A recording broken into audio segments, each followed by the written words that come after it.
Hello, my name is Tylluan Penry. I'm a solitary pagan witch. I'm an author and the founder of the Wolf and Howl Press. And today's little chat is about setting up a psychic guardian. Now, why do we need a psychic guardian? Well, sometimes it's nice to have it to guard your property when you're not there. It's another layer of defence. It guards you against ill wishing. You can set it up for lots of things, actually. You can set it up on the internet. I've known people who've set them up in forums, where they've had a lot of problems with trolls or people causing mischief.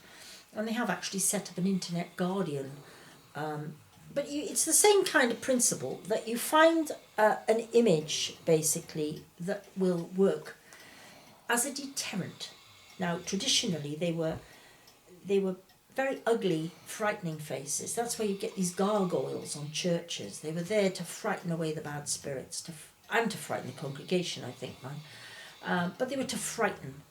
And the idea was that they frightened bad things away. And I think in the same way, you have them where they'd have their fingers in their mouth like that, or they'd be sticking their tongue out, was another one, very popular one for protecting against... sorry, I've got something going around in front of me now. It's either a spider or a very large feather. Not a feather, a very large bit of fluff. And it's annoying me. So, yes, you can have something like that. Garden ornaments are quite good. You can empower them by working with them.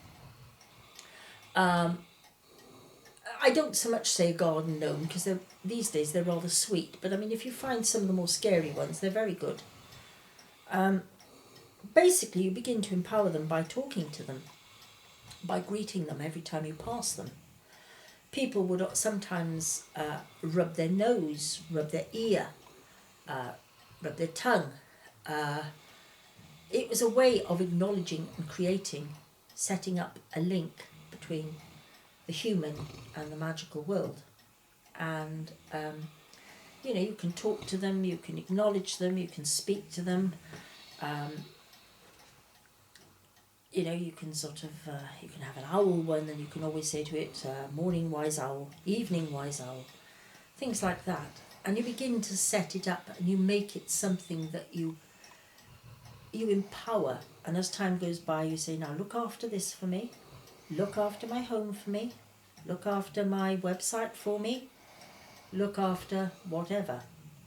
And it is a very good way of making a start. Now, this is a very, very basic way of telling you to do it. There are loads of different ways, honestly. You can start with a picture from a magazine, a drawing, a photograph.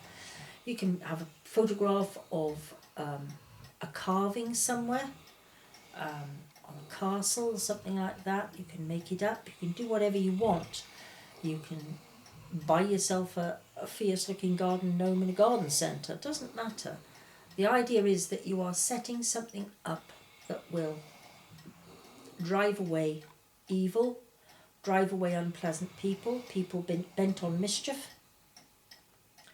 And it is an extra little layer of magical defence. And we all need that, especially these days, because there is so much unkindness about. And we don't really want to spend our lives fighting nonsense.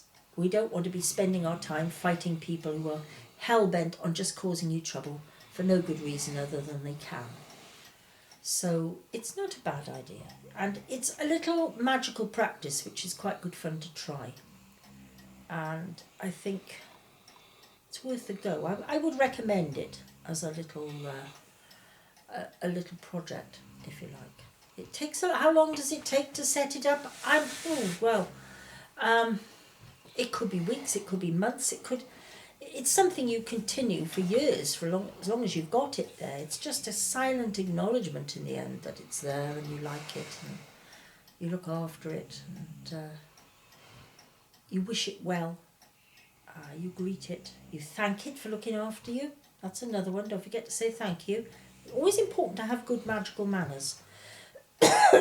They cost nothing and it's worth doing. Anyway, as you can tell, I'm getting a bit croaky. So I do hope you've enjoyed this, find it helpful. and have a go at it, please, because little magical guardians are great. You can even put them as your homepage, your screensaver on your computer. That's another one. Good idea. You've got so many different things you can try now.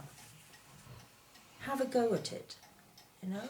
Always the best, I think, are the ones you draw yourself, but give it a try. Not trying to draw a piece of art, but a piece of magic. Anyway, thank you very much for listening, and I hope you enjoyed it. Goodbye.